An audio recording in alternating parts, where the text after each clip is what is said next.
Alexander Armas Pérez, ¿no cree que la izquierda se pierde en sus reivindicaciones sociales, pasando por alto otros conocimientos que también afectan a la sociedad, como la economía? No. Quizás una parte de la izquierda sí, pero es que la izquierda, lo voy a repetir tantas veces como sea necesario, la izquierda no existe. Es decir, existen unos ideales fundamentales que identifican a todos los que nos llamamos de izquierda, pero ninguno representa a todos los demás. Hay ideas muy distintas. Vamos a cambiar. Estaba yo, precisamente estando en Bilbao, está la estatua de Ramón Rubial, que fue presidente del PSOE, que fue el lehendakari vasco, que era obrero del metal y sindicalista. Y de obrero, de trabajador obrero, pasa al sindicato, pasa a dirigir el Partido Socialista Obrero Español y pasa a ser lehendakari o presidente del País Vasco.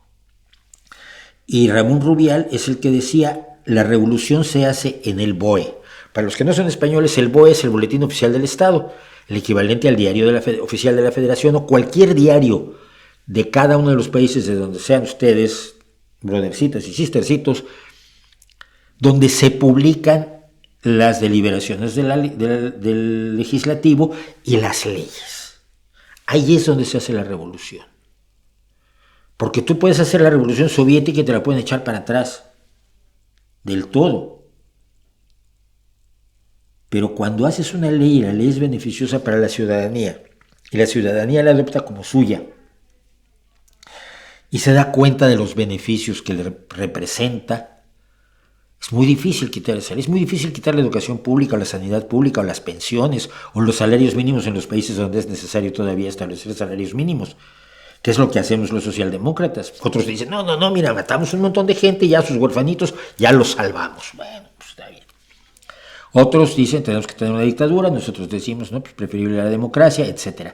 La izquierda, pues, a los niveles a los que le está manejando Alexander, no creo que exista. Existen visiones de la izquierda.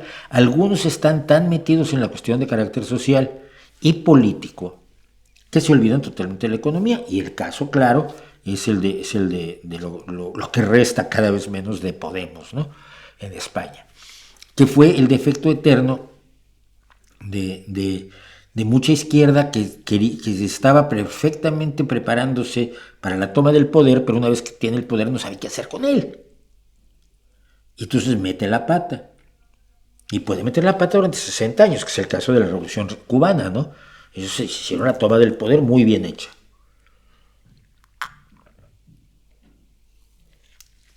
Una vez que tuvieron el poder, no supieron qué hacer con él.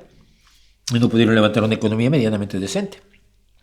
Y como la Unión Soviética pagaba las facturas, pues se desentendieron hasta el día que la Unión Soviética cayó en el 89. Cuando yo llego a Cuba en el 92 están en la miseria. Hoy están en una miseria peor. 92, 02, 12, 30 años después de que estuve yo en Cuba, están peor. No han podido levantar una economía medianamente decente. Entonces, sí creo que hay un sector de la izquierda que se olvida que la distribución de la riqueza requiere la generación de riqueza y que mientras no tengas otro sistema para generarla, para generar riqueza, la mayor parte de la generación de riqueza pues la tienes que encargar a los señores que se dedican a la generación de riqueza, los empresarios. Y luego les cobras impuestos para hacer obra social. Y una parte de la economía que no está destinada a generar riqueza, sino a dar servicios de carácter social, esa la controla el Estado. Los autobuses municipales, el transporte interpoblacional, la sanidad, correos, las escuelas, todo aquello que si lo conviertes en negocio se convierte en una depredación grave, que no está para generar riqueza, y entonces aquellas partes de la economía que no están para generar riqueza son las que debe asumir el Estado. Y perder dinero con ellas si es necesario y cubrirlo con los impuestos de los señores que están generando riqueza. Simplemente obligándolos a que generen riqueza de manera legal, legítima, humana, solidaria y justa. Y para obligarlos necesitas tener el poder y necesitas tener el BOE. Entonces, yo creo que tienes razón en cierta parte, pero la gente quiere que toda la izquierda sea lo mismo y no lo es. Del mismo modo que no toda la derecha es lo mismo. Imagínate que a cualquier persona medianamente de derecha, como Macron, el presidente el primer ministro francés, le diga yo, pues usted es un nazi, porque toda la derecha es nazi. Macron me va a decir, oye, no lo soy y no lo es. Sé que no lo es. Sé que la derecha también como bloque no existe. O sea, que hay distintas expresiones de una serie de creencias, de una serie de bases filosóficas de la derecha, que pueden tener expresiones sumamente razonables, aunque yo esté en desacuerdo con ellas, cuidado, y que pueden tener expresiones sumamente despreciables, ¿no? Diría yo, me costaría mucho trabajo hablar de la derecha. La ultraderecha todavía es más fácil de clasificar, pero la derecha en general incluye un abanico demasiado amplio de posiciones, de puntos de vista, y de gente de derecha que no quiere a la gente otra de derecha, como yo no quiero a los de la izquierda que le gusta hacer huerfanitos, por ejemplo.